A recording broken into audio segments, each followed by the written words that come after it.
One of the things I love the most about Election Day 2024 is all of the nefarious things that people in the Trump campaign have continually done, which leads to the reason why in this breaking story I'm going to show you, they don't care much for the word evidence. And I thought to myself, why is that? Probably because evidence means that it's evident. And even insofar as former Lieutenant Governor of Georgia, Jeff Duncan, stated at the Democratic National Convention, if you don't recall, we are a little sick and tired of the direction that Trump and all of his minions, I'm going to show you in this story, are headed. And here's a quick reminder of what Mr. Duncan stood out against his own party and said. Good evening. Good evening. I bring greetings from the great state of Georgia. So let's get the hard part out of the way. I am a Republican. But tonight, I stand here as an American.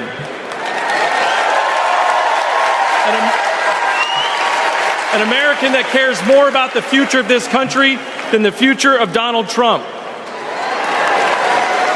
My journey started to this podium years ago when I realized Donald Trump was willing to lie, cheat, and steal to try to overturn the 2020 election. I realized Trump was a direct threat to democracy, and his actions disqualified him from ever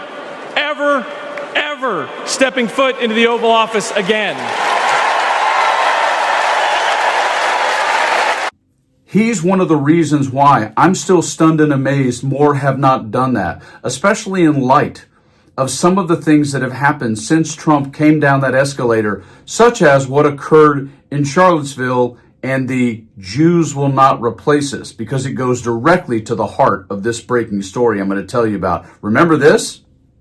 One people, one nation, and immigration!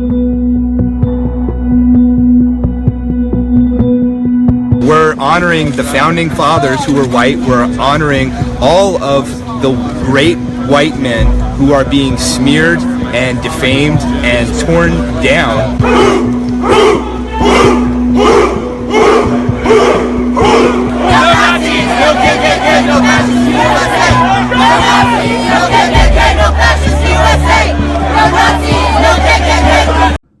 So what just happened literally just now in Trumposphere? Yeah, one of the individuals working his campaign, Luke Meyer, just got fired, number one, for being a white nationalist, and number two, for having a fake identity on a podcast to cover it up.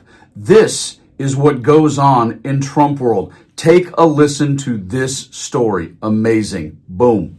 A white nationalist worked on the Trump campaign in an important position in Pennsylvania for 5 months, until Friday, when the Pennsylvania GOP fired him after learning about his views from my reporting. Last week, I confirmed that Luke Meyer, the Trump campaign's 24-year-old regional field director for Western Pennsylvania, goes by the online name Alberto Barbarossa. As Barbarossa, he co-hosts the Alexandria podcast with Richard Spencer, organizer of the 2017 White Nationalist Unite the Right rally in Charlottesville, Virginia. On his podcast and others, and in posts online, Barbarossa regularly shares white nationalist views. Why can't we make New York, for example, white again?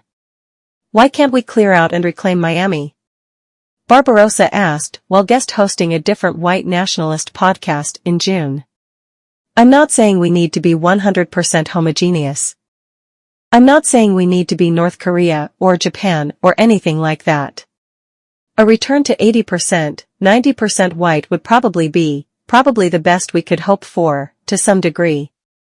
After I presented Meyer with evidence that he was Barbarossa, he admitted the connection and said he has been hiding his online identity from his colleagues on Trump Force 47, the arm of the Trump campaign that runs volunteer organizers. I am glad you pieced these little clues together like an Antifa Nancy Drew, he wrote in an email. It made me realize how draining it has been having to conceal my true thoughts for as long as I have. Meyer is yet another example of fringe politics working its way into the Trump-era GOP, as far-right groups see the party as the best tool they have to accomplish their goals. He explained to me in an email how he felt that his white nationalist ideas had already permeated the campaign. Y'all, that is why I'm wearing this t-shirt that I created in 2020. It says, it's not a Democratic choice, it's an American one. I'm talking to Wisconsin, Michigan, Pennsylvania, North Carolina, Georgia, Nevada, and Arizona. If you have yet to vote, please realize we cannot go down this road. Don't boo, don't be upset, just vote. Let's rock it.